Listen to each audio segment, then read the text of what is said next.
पहला हमला, इससे पहले भी कई हमले होते रहे। 2 साल का डेटा आपके सामने रख रहे हैं। जुलाई 2024 में ही देखिए एडमंटन में हिंदू मंदिर को निशाना बनाया गया। कनाडा की ही पूरी जानकारी आपके सामने रख रहे हैं। स्वामी नारायण मंदिर में भी जुलाई 2024 में तोड़फोड़ की गई थी, तस्वीरें सामने आई थी। अब 2023 अगस्त का मामला आपको बता रहे हैं। ब्रिटिश कोलंबिया में हिंदू मंदिर पर हमला किया गया।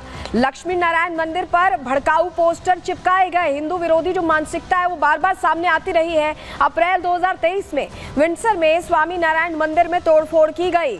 वहीं अप्रैल में ही भारत के खिलाफ आपत्तिजनक नारे कनाडा में लगाए गए थे। फरवरी का मामला 2023 का आपको बता रहे हैं। मिसिसागा में राम मंदिर को निशाना बनाया गया था और मंदिर की दीवारों पर आपको बताएं भारत विरोधी नारे लिखे गए थे। ये फरवरी 2023 का मामला है। तो ये 2 साल का डेटा है और सिर्फ 2 साल का डेटा है। आप सोचिए कि कितनी लंबी फेहरिस्त होगी अगर हम हर साल की आपको पूरी जानकारी निकाल कर देने लगे। तो अपने आप में आप समझिए कि कनाडा में हो क्या रहा है। इसको लेकर प्रश्न पूछे जा रहे हैं। भारत में जो बड़े सिख नेता हैं वो भी इस पर सवाल पूछ रहे हैं। क्या कह रहे हैं सुनवाते हैं आपको। ये खास तौर पे डिस्टर्ब करने के लिए जो कुछ खालिस्तानी जो किसी के नहीं है, ना हिंदुओं के ना सिखों के, ट्रूडो साहब की जो पुलिस है वो खालिस्तानियों की पक्ष में खड़ी दिख रही है। उनके अंदर मंदिर में आके वहां पे अटैक किए जा रहे हैं और उनको कोई रोकने के लिए तैयार नहीं है। वो किस तरीके से वो वहां पे नारेबाजी कर रहे हैं, खालिस्तान की ओपनली बात कर रहे हैं, ये बर्दाश्त नहीं किया जाएगा। ये हमारी फिलॉसफी के खिलाफ है, हमारे धर्म की फिलॉसफी के खिलाफ है, मर्यादा के खिलाफ है। गुरु नानक देव जी ने या गुरु ग्रंथ साहिब में सभी धर्मों का आदर सत्कार करना सिखाया है। कभी कोई कल्पना ही नहीं कर सकता। और ये जो लोग कुछ जो दस्तार और सिख फ्लैग को बदनाम कर रहे हैं, हिंदू हो, मुसलमान हो, ईसाई हो, बौद्धी हो, सिख हर धर्म का सम्मान करता है। लेकिन ट्रूडो ने वहाँ की नफरत भरी जो राजनीति शुरू की है और इस नफरत भरी राजनीति का हम देश के अंदर भी लोगों को नुकसान हो रहा है। जसदार अकाल तख्त साहब से भी विनती करता हूँ, उनको भी इस चीज़ का संज्ञान भी लेना चाहिए, जहाँ उनको कड़े शब्दों में इसकी निंदा करनी चाहिए। जिन खालिस्तानियों को पाल पोस कर बड़ा कर रहे थे, आज उन्हीं खालिस्तानियों वहाँ पर जो सद्भाव है, वहाँ पर जो सामाजिक सद्भावना है उसको खराब करने की कोशिश कर रहे हैं। कोई भी धर्म दूसरे धर्म के मंदिरों पर, गुरुद्वारों पर, मस्जिद पर, गिरजाघर पर या और किसी धार्मिक स्थल पर हमला करने की छूट नहीं देता। ये सिख भी नहीं है जो हमला कर रहे हैं। इनको सिर्फ वहाँ का माहौल खराब करना है और ये 2025 का जो ट्रूडो का चुनाव है उसके मद्देनजर सब कुछ हो रहा है। हिंदुओं पर अगर हमला हुआ तो यहाँ कांग्रेस को उसको लेकर कड़ी प्रतिक्रिया देनी चाहिए, कनाडा को 2 टूक कहना चाहिए। लेकिन कांग्रेस की आदत है अपने ही देश पर फिर से प्रश्न करने की और राजनीति करने से बाज नहीं आने की। सुनिए जरा क्या कह रहे हैं ऋतिक राज। कुछ महीनों से ऐसा हो रहा, पहले कभी ऐसा नहीं हुआ था। और कनाडा में जस्टिस ट्रूडो एक तरफ तो कंडेम करते हैं और दूसरी तरफ इनको प्रमोट भी करते हैं, तो कंट्राडिक्टरी उनकी पोजीशन है। और भारत सरकार को अपने इंटेलिजेंस को गैरअप करना चाहिए कि आखिर में इसके पीछे है कौन। वही पूर्व कांग्रेस नेता आचार्य प्रमोद कृष्णम ने तो कह दिया है कि ट्रूडो तो कनाडा में है, लेकिन जो ट्रूडो संसद के अंदर है, भारत के अंदर, उनका क्या होगा। सुनिए जरा। जो मंदिरों को तोड़ना चाहता है, मंदिरों में आग लगाता है, जो मंदिरों के ऊपर हमला करता है, वो सिख नहीं हो सकता।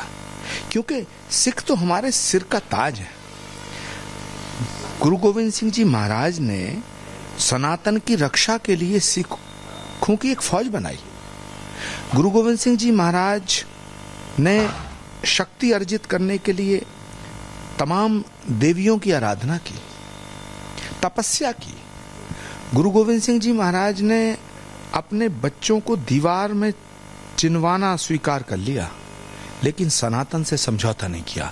जिस सनातन धर्म की रक्षा करने के लिए इतने बलिदान दिए हैं, इतने बलिदान हुए हैं, तो उनका नाम लेकर के, खालसा का नाम लेकर के, और भारत के टुकड़े करना चाहते हैं लोग, भारत के टुकड़ा करना चाहते हैं, भारत के को टुकड़े टुकड़े में बांट देना चाहते हैं, ये सिख नहीं हो सकते। ये आतंकवादी हैं। ये जो खालिस्तान का नारा दे रहे हैं, ये देश के दुश्मन हैं।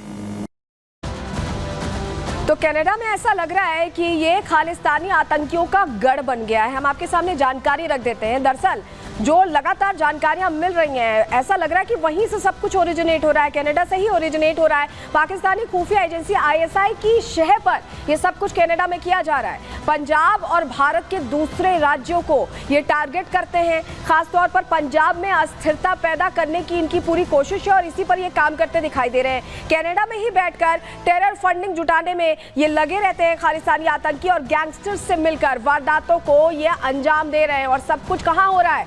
सब ये खालिस्तानियों का अड्डा बना हुआ है कनाडा। और हम ऐसा यूं ही नहीं कह रहे हैं, चलिए जल्दी से आपके सामने वो जानकारी भी हम रख देते हैं जो आपको बताएगी कि कैसे खालिस्तानी आतंकी अपना ठौर ठिकाना पूरी तरह से कनाडा में रख रहे हैं। 21 खालिस्तानी आतंकियों की लिस्ट हम आपके सामने रख रहे हैं जो आपको बताने के लिए है। ये 21 आतंकी वहीं रहते हैं और वहीं से सारी गतिविधियों को अंजाम देते हैं। लखबीर सिंह लांडा का नाम आपने देखा है, NIA से 5 लाख का इनाम घोषित है। मोहाली में रॉकेट प्रोपल ग्रेनेड हमले का मास्टरमाइंड बताया जाता है। ये लिस्ट जो देख रहे हैं आप, 21 आतंकियों की लिस्ट हम यूं ही नहीं दिखाई दे रहे हैं, बल्कि इसलिए दिखा रहे हैं कि आप समझिए कि कनाडा कैसे प्रायोजित कर रहा है खालिस्तान समर्थक आतंकियों को, कैसे ठौर ठिकाना दे रहा है। अपना देश उन तमाम गतिविधियों को अंजाम देने के लिए दे रहा है जो कि एंटी इंडिया पूरी तरह से है। भारत के खिलाफ जो ट्रूडो का पूरा एक तरह से ये कहें कि पूरा चेहरा सामने आ चुका है और एंटी इंडिया गतिविधियों में वो लगातार लगे भी हुए हैं, उसे शह भी दे रहे हैं, क्योंकि खालिस्तानी आतंकियों को ठौर ठिकाना उनकी तरफ से कनाडा में ही दिया गया। वहीं से फंडिंग होती है, वहीं से हथियार मुहैया कराए जाते हैं और कोशिश ये होती है कि भारत में एक अनरेस्ट पैदा किया जाए। इसके लिए बाकायदा इन्होंने जगह दी हुई है खालिस्तानी आतंकियों को। ये 21 नाम जो हम आपको दिखा रहे हैं, ये कनाडा में ही रहते हैं और खालिस्तानी आतंकी है, लिस्टेड है, जिनको लेकर भारत ने बाकायदा जानकारी साझा भी की है। उसके बावजूद कनाडा ने अब तक कोई एक्शन नहीं लिया है, जो अपने आप में बता रहा है कि कनाडा चाहता ही नहीं है एक्शन लेना। लेकिन चलिए जरा अब आपको बताते हैं कि ये जिस तरह का पूरा घटनाक्रम है वो अपने आप में बताने के लिए काफ़ी है कि कनाडा में ये घटनाएं बार बार हो रही हैं। अभी तक हम समझते थे कि पाकिस्तान हमारा सबसे बड़ा दुश्मन है, अभी तक हम ये देखते थे, समझते थे कि पाकिस्तान हमारा सबसे बड़ा दुश्मन है। चीन को हम ऐसे देखते थे कि वो हमें आंखें तरेरता, हालांकि अभी संबंध बेहतर हुए हैं, लेकिन ऐसा लग रहा है कि कनाडा तो चीन और पाकिस्तान से 2 हाथ आगे निकल गया। जी हाँ, एक अभी जो जानकारी मिली है उसके मुताबिक कनाडा ने भारत को दुश्मन घोषित कर दिया है, दुश्मन देश घोषित कर दिया है। जी हाँ, हम यूं ही नहीं कह रहे हैं, आपको बताते हैं कि दरअसल ऐसा हम क्यों कह रहे हैं, क्योंकि भारत को दुश्मन देश कनाडा ने घोषित किया है और इसको लेकर बाकायदा हमें जानकारी मिली। जानकारी क्या है, चलिए जल्दी से आपको बता रहे हैं। दरअसल रिपोर्ट है कि जिसमें यह खुलासा हुआ है, कनाडा ने साइबर सिक्योरिटी पर अपनी रिपोर्ट जारी की है।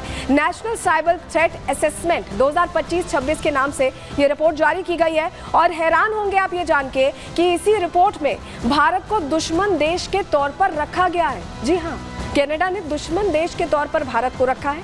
इस लिस्ट में चीन, रूस, ईरान और उत्तर कोरिया के साथ भारत को रख दिया गया है।